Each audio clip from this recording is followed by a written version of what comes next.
Welcome back to Loyalty Leaders Podcast. I'm David Feldman, Chair of Loyalty Summit, and with me today is Staci Markwood from Rocket Travel by Agoda. Welcome, Staci.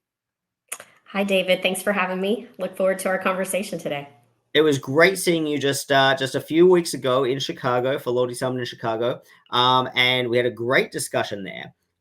But today we wanted to talk about a few other things, and really I wanted to use the opportunity to having you on the podcast to just sort of pick your brains, in terms of sort of some where we at with loyalty, kind of, we're thinking about it globally, and perhaps some insights that you've seen in terms of the brands that you've been working with, and just the fact that you really do have your finger on the pulse on, a lot of things across, loyalty across the industry. But perhaps for those that perhaps don't know you or don't know what Rocket Travel by Agoda is or does, maybe a brief intro.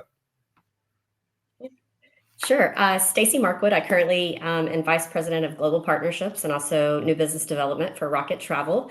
If you're not familiar with Rocket Travel, that may be by design. We sit within the Booking Holdings ecosystem as really the strategic partnership arm of Agoda, in which we bring loyalty and white label travel platforms to partners globally.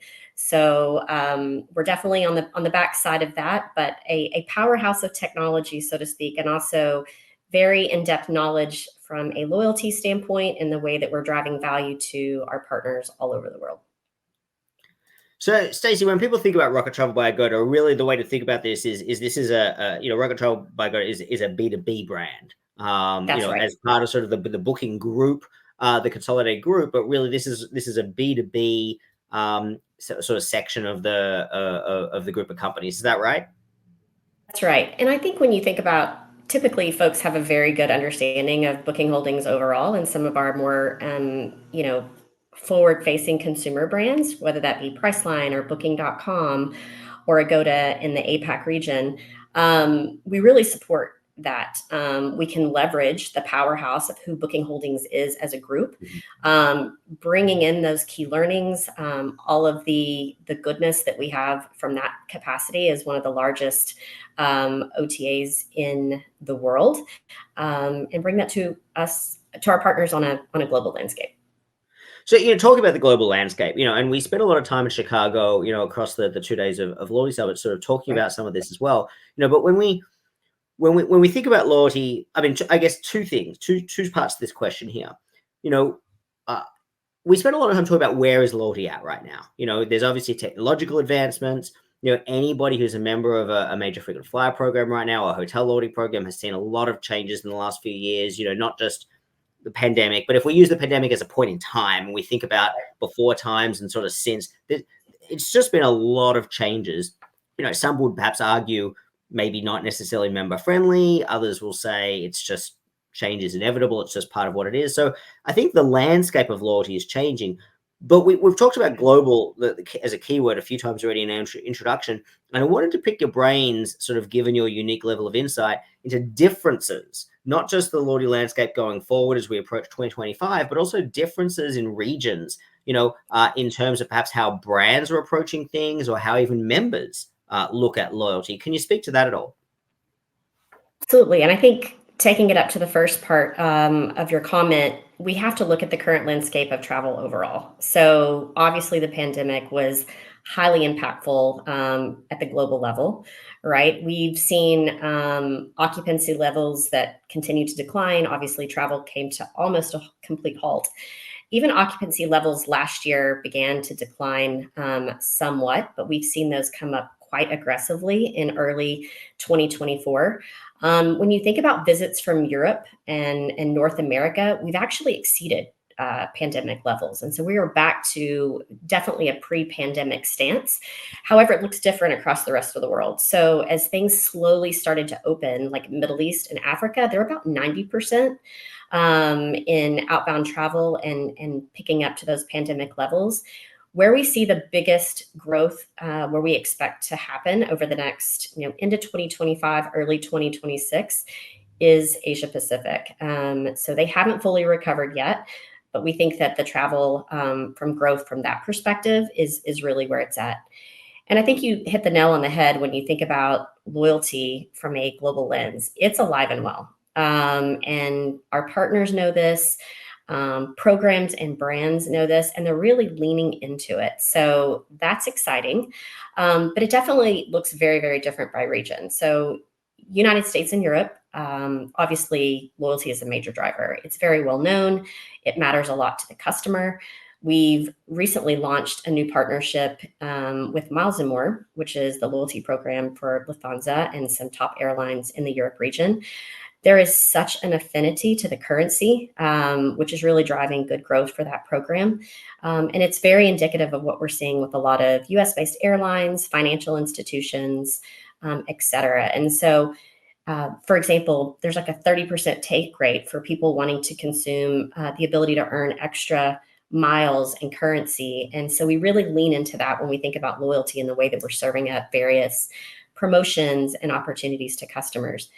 When we think about Asia Pacific specifically, it's very fragmented.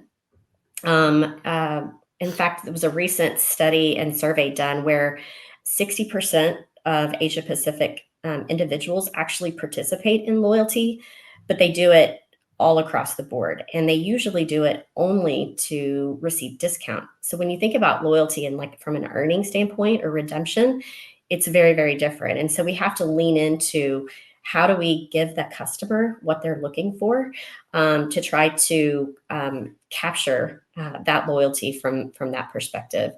It's very diverse where they hold multiple cards across different regions. Japan is actually probably the highest loyalty driven country in the region. And so we're really tapping into that, looking at a lot of case studies to really use that in the way that we take it to partners, others in the region. And then Latin America is unique. So loyalty is key, but it looks a lot different because your members are very cost conscious. We know that flexibility and payment options are a key driver. And so installments is extremely important. So how do we bring those flexible payment options where like 60% of individuals utilizing e-commerce today are doing it through an installment plan? So that is one of the things that we have to be really cognizant of, where pricing looking differently from that lens matters to the customer. So there's a huge opportunity in how we look at the travel space and really support our customers very differently in the regions in which they're at. It's interesting you comment on that. I mean, one of the things we talk a lot about, I know you and I have had discussions about this a lot over the years. It's a common theme, on Loyalty on Loyalty Podcast and Loyalty Summit. Is when we think about getting back to basics with loyalty programs or loyalty strategies, but particularly a formal loyalty program with currency, for example, everything comes down to customer behavior. It's about getting as simple as some people say, it's about the data. It's connecting the dots and personalization and getting the insight of the customer. But the reality is you have to get the customer to enroll in your program or to share personal information or to engage with your promotions or whatever else. So all of those things are behavioral actions or traits on behalf of the customer. And we know the importance of redemption, that getting that customer, that member to, fast track along that redemption life cycle to their first point of redemption where they have a positive experience and they feel good about it, and it can be the stereotypical taking the family on a memorable vacation and, oh, I got to use my miles for this and it all feels good. And then they get home and the kids can't stop talking about it. And it's just all good, warm and fuzzies all around them. That's a great stereotypical example. Of course, it happens, Sure.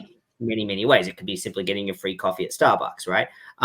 Your free coffee at Starbucks.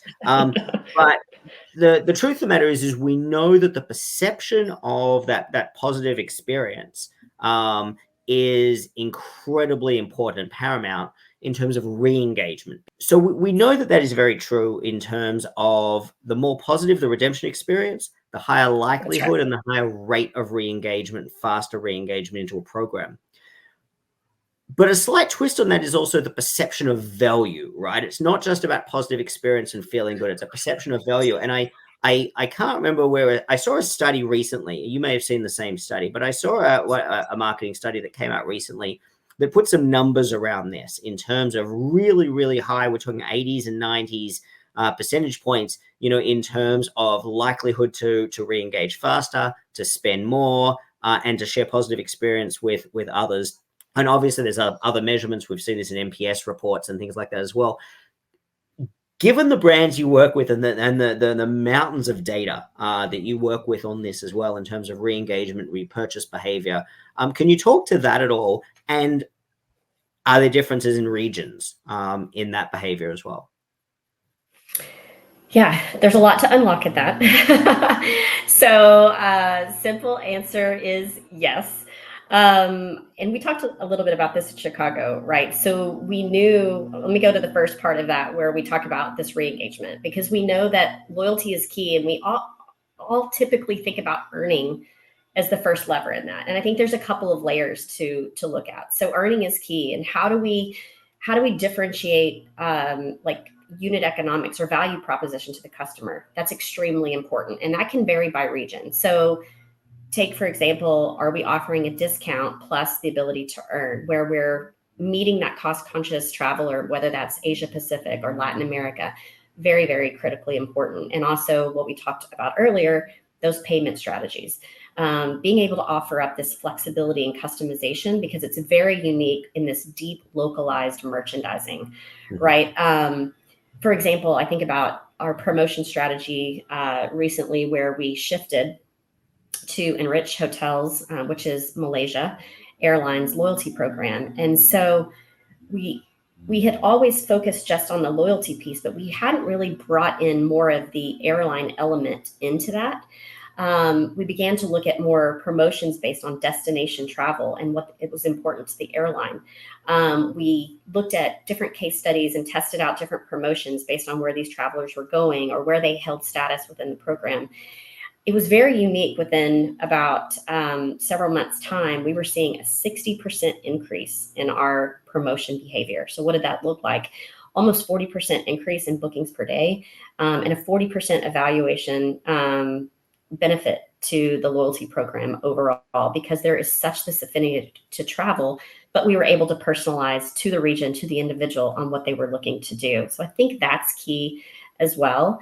The second aspect that I would look at is, you're absolutely right. Not only do they earn, but how do we get them into the life cycle? And that's redemption, because we know that's the key lever that's really going to hook the customer, because they've earned something, but it's not truly valuable unless they can redeem it for something that's just as important to them.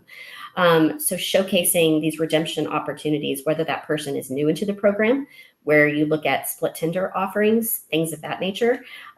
We spoke about this with Southwest Airlines, where we quickly saw, over half the amount of individuals that were going in to redeem were doing so on a split tender capability. So it's very important to offer those different capabilities, no matter what or where someone sits within the program. And I think last but not least, one of the things we often tend to forget about the overall customer experience and really this overall engagement is this idea of, like, how do we capitalize on the customer experience? And that's a full end-to-end. So when we think about here at Rocket, the customer experience, we also think about our team being customer loyal agents. And so are they having that right booking experience? And we do a lot of data, whether that's Gen AI, where we're looking at, that end-to-end customer experience, not only on the platform, but through the end of the booking and that stay. So I think that's a critical component too, if you think about the full life cycle of the customer.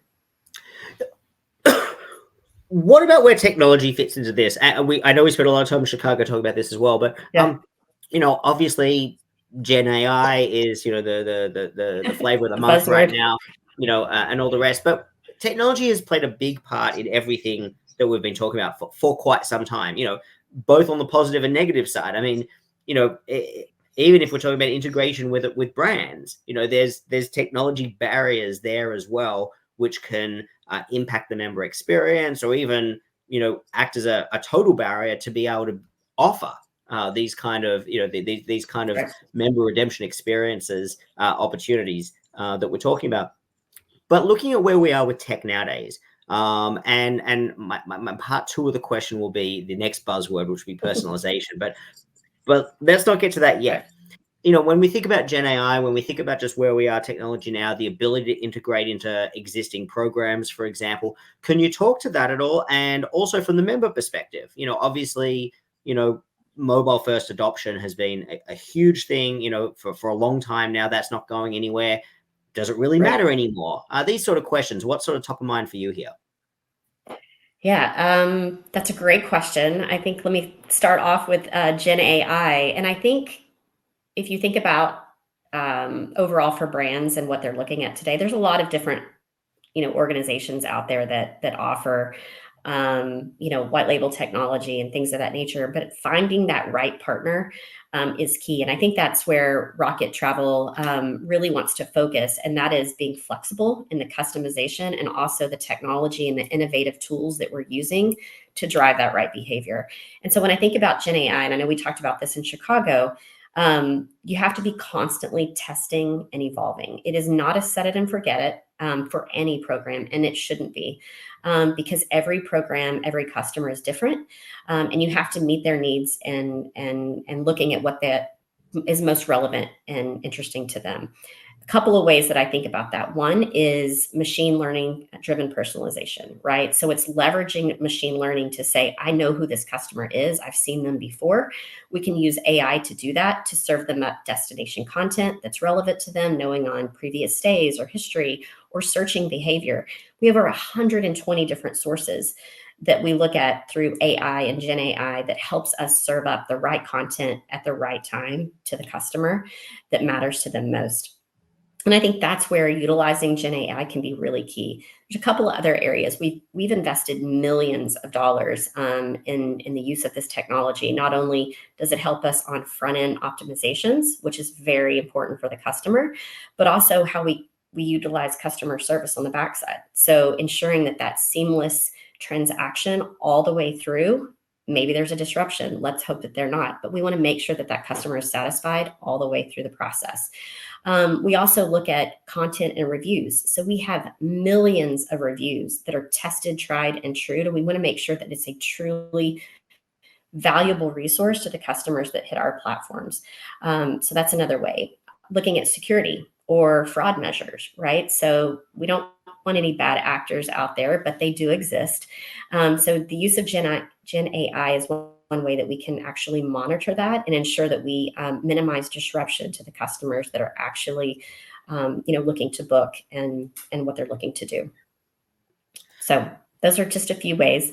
And what was your last question? I think you had one more piece. Well, then sort of the next thing is sort of that personalization side of things, and I guess when we're talking about global strategies, I guess there's a localization aspect to that too. That's right. So how are we engaging in deep, like local merchandising? And I think this is the way we've worked with some partners in the past and really looking at cultural differences. How are we customize the currency in which they want to transact, the languages which are important to them? That's a big element. Maps, feature sets, it's very different in what's important to the customer based on the region in which they sit. And so we can customize our platforms to meet that need of that brand or even at the individual level. So provide relevant pricing options. Are you showcasing a strike-through pricing? Are you showcasing the loyalty earn aspect? Are you showcasing them both within the funnel? Those are all ways that we think about localization of merchandising at the regional or even partner-based level. I think the other thing that's important is our payment methods, right? So we know, for example, we just brought on Apple Pay in US, this year, which is driving a lot in volume and value to the customer because it's quick, it's easy. If we think about local payment methods like South Korea, Kakao Pay or others, things of that nature, like we have to be deeply embedded with different regions to make sure that we're meeting the needs of the customer. So one of the challenges of programs, I mean, if you think about if you look at common complaints and things like that, frustrations from members, and this is true across the globe, nowadays, when we talk about sort of the evolution of programs over the recent years, is I think there's two parallel things happening in programs, depending on where you sit as a member, as a CFO, as a program manager. As a program manager, you're sandwiched in between these two. There's no doubt that the commercial success and growth of programs is at a level that we've never, ever seen before. and the rate of growth is at a level that we've never ever seen before. There's been a huge wake up, in terms of the C-suite recognizing the value of these programs. I mean, you already mentioned this in your introduction. Programs aren't going anywhere. Loyalty strategies aren't going anywhere. They're bigger than they've ever been, and they're growing at a faster rate than we've ever seen before. At the same time, we see a lot of frustration from members. Traditionally, if we go back 10, 15 years, the frustration was, I can never find an award seat for my points. I've got my miles, my points, and I can't find a Saver award or a classic award, depending on where you are in the world, to redeem for my family to go on vacation, or I can't find a free night at a hotel. Now, programs then engage in strategies to overcome that. Hotels went with no blackout dates. Airlines went with extra inventory. Now you have, this age of sort of dynamic pricing and revenue-based earning, and these things in and by themselves are not right or wrong. It's just an individual program strategy. But members, when you add them all up, a common frustration complaint, depending on which program we're talking about around the world, is members are saying, you know what, there's no clear value anymore. I used to know how much a reward flight cost or a free night at the hotel cost, or I used to know, I used to be able to translate that in my head that roughly, at my level of flights, I would take X flights and I'd essentially get one free, and now there's this sort of question mark about it. And a lot of members are frustrated. They're like, the value is not there anymore. I have questions about the value. I'm not engaged anymore. On the flip side, programs are saying, well, look, we get that, we understand that, but there are commercial realities that the programs are so huge now, there's limited reward inventory. On the flip side, they're also saying, despite those member frustrations, our program growth rate is off the chart, whether it's in terms of revenue or value or profit or membership growth. So it's a little bit hard to sort of square that circle for a lot of folks, particularly members. I think, members find it like it doesn't make sense to them how this is all happening. If you're a program manager, you're squeezed right in the middle of all of this. How, as a vendor who sits across a lot of programs, and has these same discussions with program managers that I have, where they share this frustration, they're like, how do I balance this? How do I manage this? How do I maintain that rate of commercial growth in my program, but also make sure I am satisfying members? I'm not asking you to solve world peace here, but what are you seeing in terms of sort of some of the strategies being deployed? Again, do they vary by region? Are you seeing anything sort of interesting or common challenges that perhaps we still need to find solutions for? Yeah, great question. I think it's really about unlocking the right value and also looking at what's most important to the program, or to the partner, right? To your point, there's always going to be frustrated, consumers that feel like the value is not there in some way or another. But I think, one of our very top US airline partners understand this better than anyone, where I think it's really about offering value based on certain segments of customers and also pushing them, right, to unlock more value the more engaged they are with the program. Because at the end of the day, that's what every loyalty program wants. They want to shine brighter for that member. And really, how do they give more value to customers based on their behavior? So I think that in two ways, whether that's tiering a promotion strategy, right? And so offering the ability at different points to really dangle that carrot in front of a customer that may be a new member to the program, but also kind of feed them to say, hey, if you go higher into status into our program, this is what it could look like for you. So I think that is really important. And then giving it that value proposition, a better value proposition for higher tier status, is extremely important. Another way to think about that is looking at who is engaging most within the program, and how do we extrapolate more value for those individuals. And so I think about that when we went to one of our partners specifically, we do a lot about this for credit card holders. We typically know, particularly in airline programs, usually their card programs are a massive amount of engagement amongst their member base. So we have done a lot of case studies. We've done this from a regional perspective. Again, this is big in the US, it's taking off in Europe, and we are showcasing this case study data to really help folks in Asia Pacific and even Latin America to kind of hook onto this idea of a tiered, differentiated value proposition strategy amongst their members to really push them to unlock more value and benefit. What we've seen typically is where we've done this is there's a 3x propensity for that member to come back and re-engage. So if you're seeing repeat rates around 3x, that's pretty incredible. We've also added that card benefit where we saw bookings increase like well over 10, 20% in some states of partnerships regionally. So I think all of those things are extremely important to bring into the ecosystem, which are not always necessarily easy, as you know, especially when you're starting to bring in, these credit card issuers. But it's extremely valuable both to the user and to the value that the partner has long term. Yeah, talking about status and tiers is interesting because we've certainly seen in the last few years, a recognition globally of the importance of status, and it's not new to people like you and I, and a lot of the people that we speak to regularly in programs.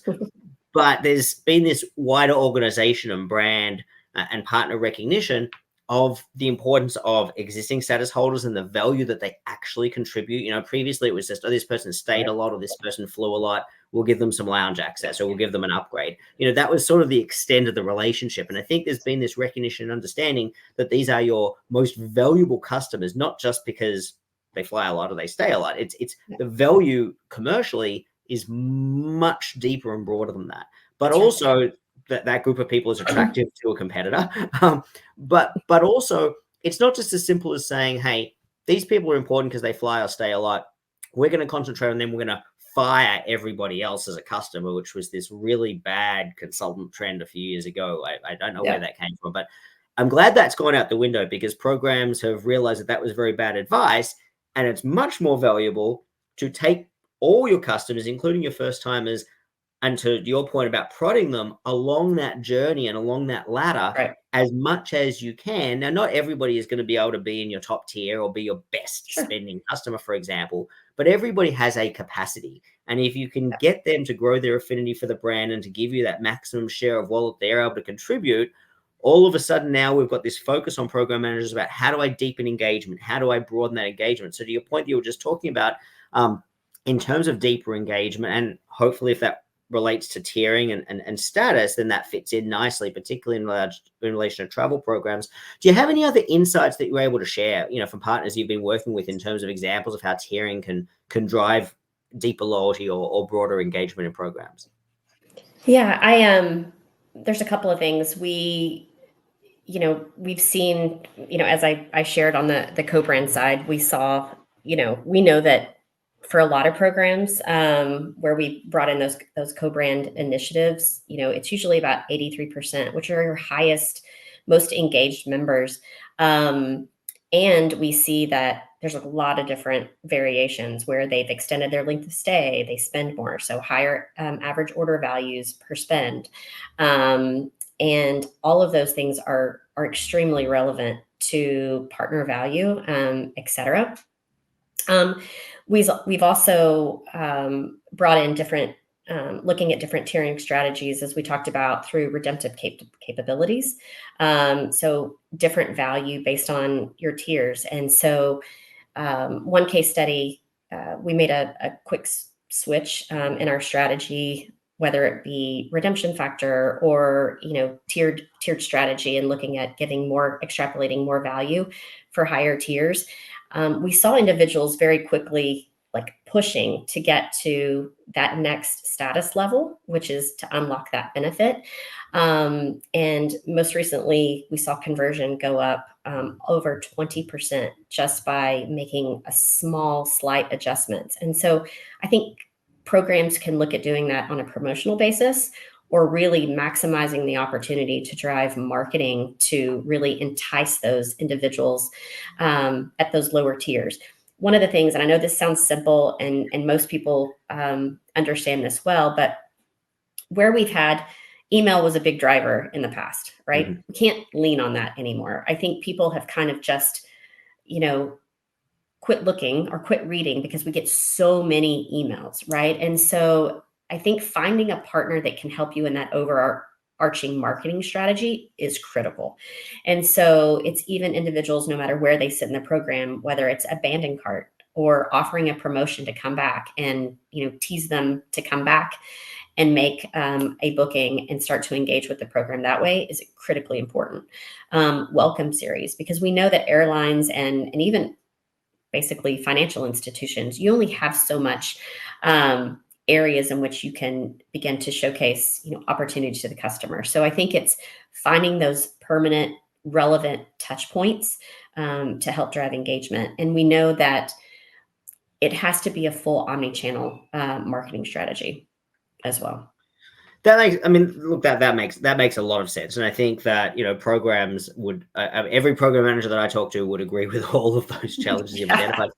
One of the challenges that I hear a lot from program managers when I'm talking to them, is the reality is, and this is something that's never changed in the past, and it's never going to change in the future, but there are always budgetary challenges, internally, and Oh, yeah. I'd like to say that loyalty, is at least getting listened to a little bit more now than perhaps it used to, but sometimes I don't think that translates to getting projects approved, and whether the resource constraint is budgetary, or whether it's IT time, or whatever it might be. In terms of when we talk about some of these strategies, whether it be the experience, whether it be leveraging tiering strategies, the omni-channel approach, program managers are thinking to themselves, this is a lot of investment for the brand and the partner.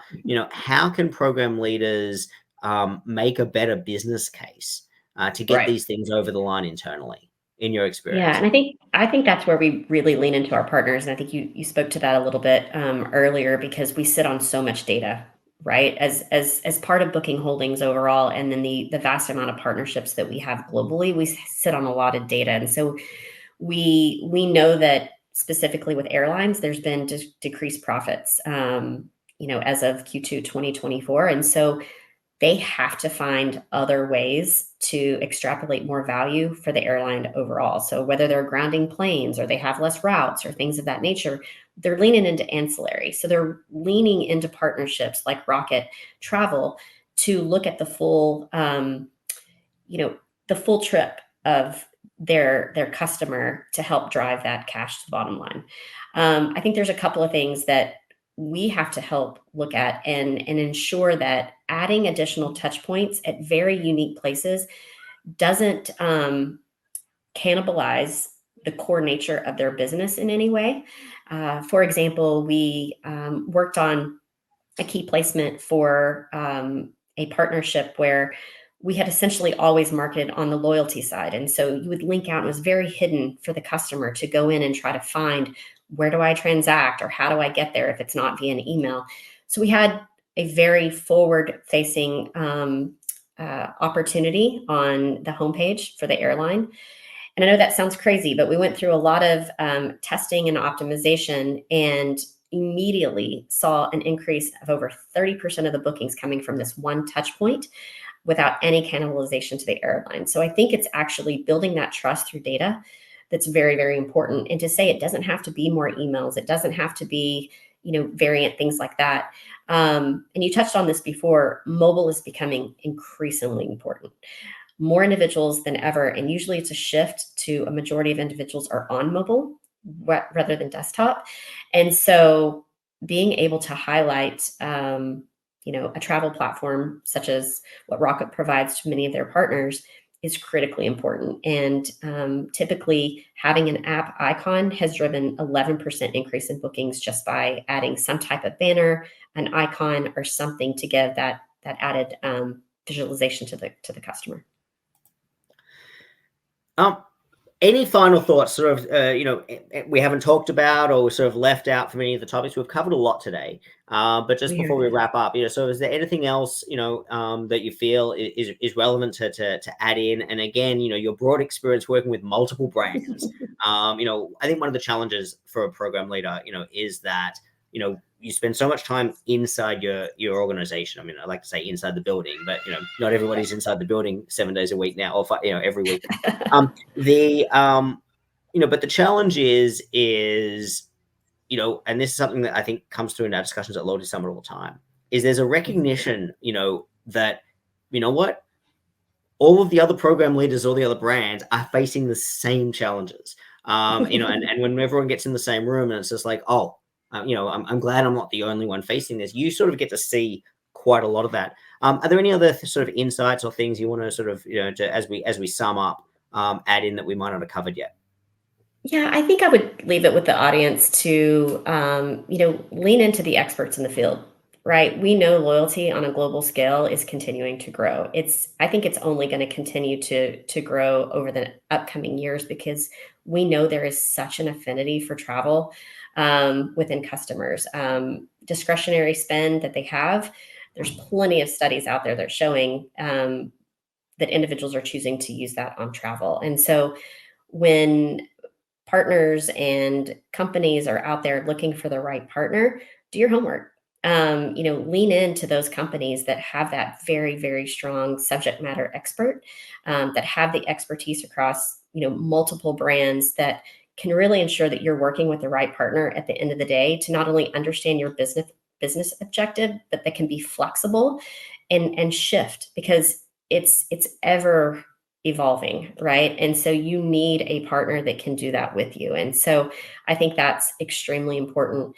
When you think about, Booking Holdings and, where Rocket really fits in to be that strategic partner, we're really an advisor at the end of the day, from a travel organization that really knows how it's done. I think last year, very excited that Booking Holdings was able to exceed its first milestone of over 1 billion room nights booked, which says a lot about capturing the customer and the ways that we can deliver that value to individuals. So, yeah, it's exciting. It's an exciting time to be in travel. So I say, lean in to finding the right partner and trying new things. I think that's extremely important. Staci, thank you for your time as always. It's always great to chat with you, and Absolutely, your David. insights are always fascinating. And particularly, looking at some of these global differences, I think is an interesting viewpoint as well. I know we get to see that in our travels with all the brands that we work with, and not everybody does. So I think that's worthwhile. Again, thank you so much for your time. Thanks for joining, and I want to thank Rocket Travel by Agoda also for being a sponsor of Loyalty Summit. We appreciate your support. We're looking forward to next year. We've got a very, very full calendar of events next year as well. But it helps us to allow us to continue these discussions about loyalty, which you and I can chat about all day, every day, which we often do. So I appreciate your time. If people want to get in touch with you, Staci, what's the best way? You can reach out to me directly via LinkedIn at Staci Markwood under Rocket Travel or staci.markwood@rockettravel.com. Great. Thanks again for your time, Staci. We look forward to speaking again soon. Thanks, David. Thanks for your partnership. Bye now.